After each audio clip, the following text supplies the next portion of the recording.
Mr. Deputy Speaker, this debate, I believe, illustrates what's so wrong with our Constitution. It demonstrates how dire things are, not because of anything that's been said, but the manner of the exchange itself. Look how barely attended. We debate our Constitution, yet the People's Tribunes are not here. Whips scurry around outside, desperate to gather enough speakers to try to keep things ticking along, running along until 10 p.m. The agents of the executive try to create the illusion of a debate with all the spontaneity of a Latin mass. So moribund is our Constitution, so monumentally useless our legislature. It is reduced to a talking shop, and it can't even do that until 10 p.m. without prodding from the executive. So much for our proud tradition of Parliament, so much for this legislature. There is much wrong with our Constitution, a deep, deep malaise.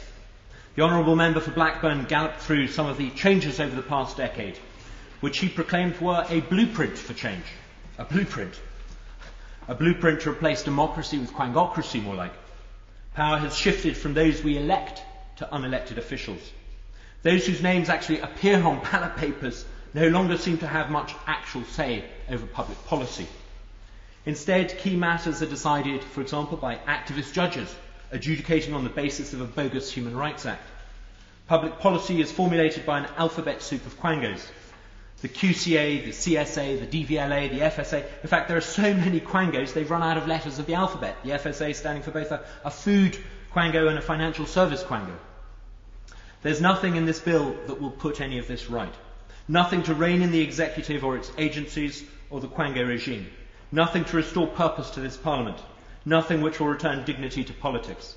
No wonder turnout has fallen in each election. No surprise that fewer bother to vote. It's not that the people are apathetic. The public has correctly clocked that our democracy is broken. This bill ought to contain measures to renew our political system. A right of popular initiative. If people had a direct say over what we in this House debated, there'd be fewer debates like this. There'd be more time to consider issues that actually matter to people. Our agenda would be less the smug musings of a self-satisfied tribe in SW1. This bill should contain provision for people's bills, to be included in each Queen's speech. New Zealand has a right of popular initiative. It is compatible with and complementary to a system of parliamentary democracy.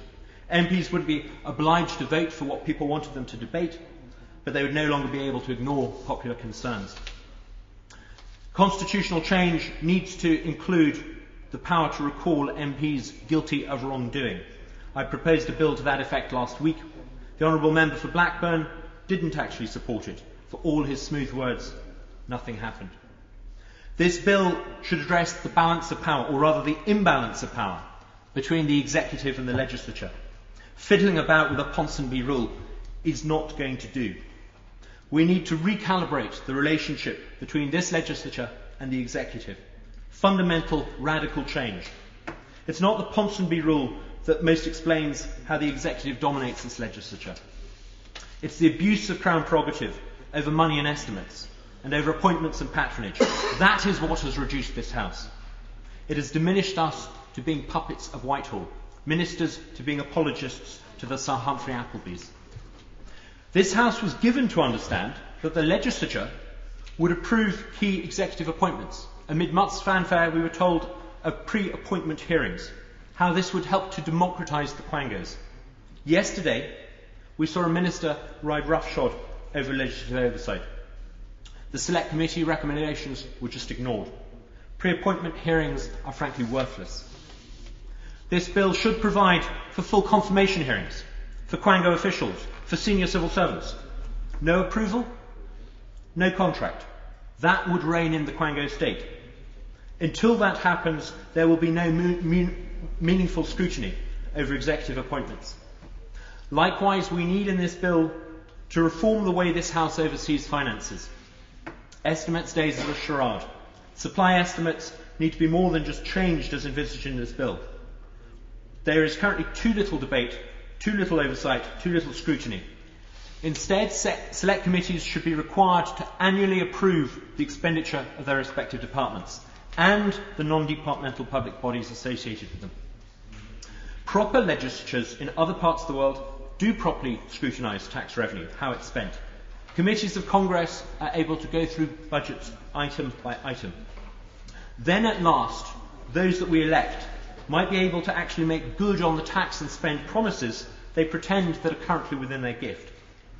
Giving select committees real power and independence, power to oversee finance, and one day even to confirm ministerial appointments, would lead us towards the separation of powers we urgently need.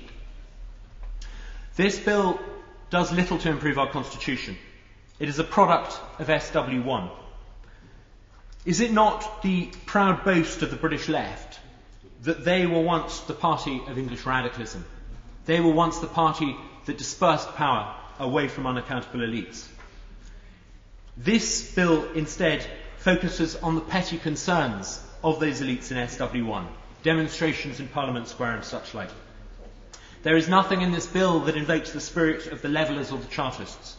It does nothing to fulfil the incomplete English Revolution. It does nothing to provide us with the far-reaching, radical reforms that we so urgently need.